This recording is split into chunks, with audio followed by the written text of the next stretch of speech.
हाय, hello, नमस्कार.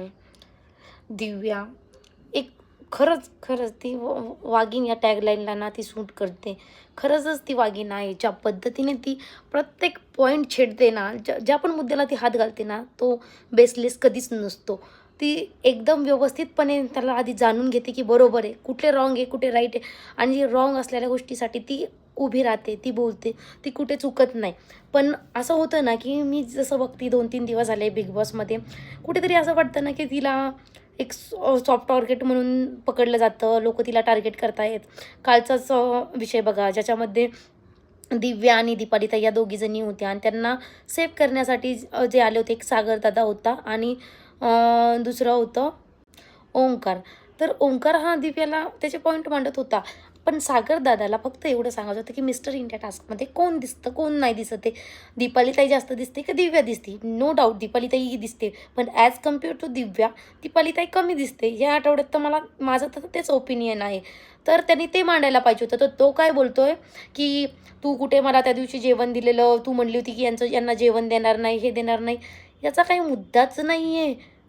तरी पण त्यांनी तिला ते ॲलिगेशन्स लावले. त्याच्यावरती बोलली, की "मी जेवणाबद्दल बोललेली नाही आहे आणि मी त्याला कधीही सहमत होणार नाही."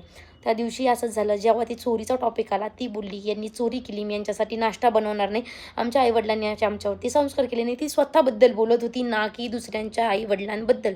तिथेही सागरदादा हेच बोलत होते. लगेच त्यांनी तो मुद्दा घेतला, मोठमोठ्याने ओरडायला लागला, "दुसऱ्यांचे आई-वडील काढायचे नाही, हे काढायचे नाही, ते काढायचे नाही." ठीक आहे, तो घरच्यांना सांगत होता, 4 गोष्टी चांगल्या सांगत होता.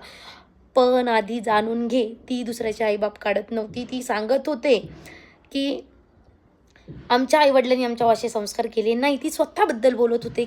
याच्यात दुसऱ्यांचा पॉइंट कुठे आला? जिथे तो एवढा मोठा ब्लास्ट झाला तो. त्यांनी खूप ब्लास्ट केला. असा मोठ्याने बोलायला लागला, आरडाओरडा करायला लागला. हे किती चुकीचं आहे. आणि प्रत्येक ठिकाणी ना ती त्या दिवशी खूप छान खेळली होती. राशन कार्डचा ज्यावेळेस टास्क झाला, त्या दिवशी ती एवढी आजारी होती. तिने शेवटपर्यंत सोडलं नाही. ओरडत होती, बोलत होती, सगळ्या गोष्टी करत होती. त्या दिवशी दीपालीताई प्राजक्ताच्या कानात जाऊन बोलली, की तिला गोल्डन राशन कार्ड देऊ नकोस, त्यांच्या ग्रुपमध्ये देऊन टाक. पण त्या दिवशी तिच्यासोबत नाइंसाफी झाली. मग जेव्हा दीपालीताई नॉमिनेट झाली, तेव्हा तिला रडू आलं. मग त्या दिवशी तिला पण वाईट वाटलं असं ना दिव्याला, की एवढी टफ फाईट देऊनही जेव्हा तिच्यासोबत अशा गोष्टी होतात, तर हे चुकीचं आहे. पण ती घाबरणारी नाही आहे. ही सगळ्यांना पुरून उरेल, सगळ्यांना जिरवेल, सगळ्यांची जिरवेल आणि ती नक्की टॉप 5मध्ये असणार आहे आणि विनर पण तीच होणार आहे. कारण ना ज्या पद्धतीने हे लोकं खेळतायत ना, हे थोडा पण दुसऱ्यांच्या इमोशन्सचा विचार करत नाही आहे. खूप रॉंग आहे.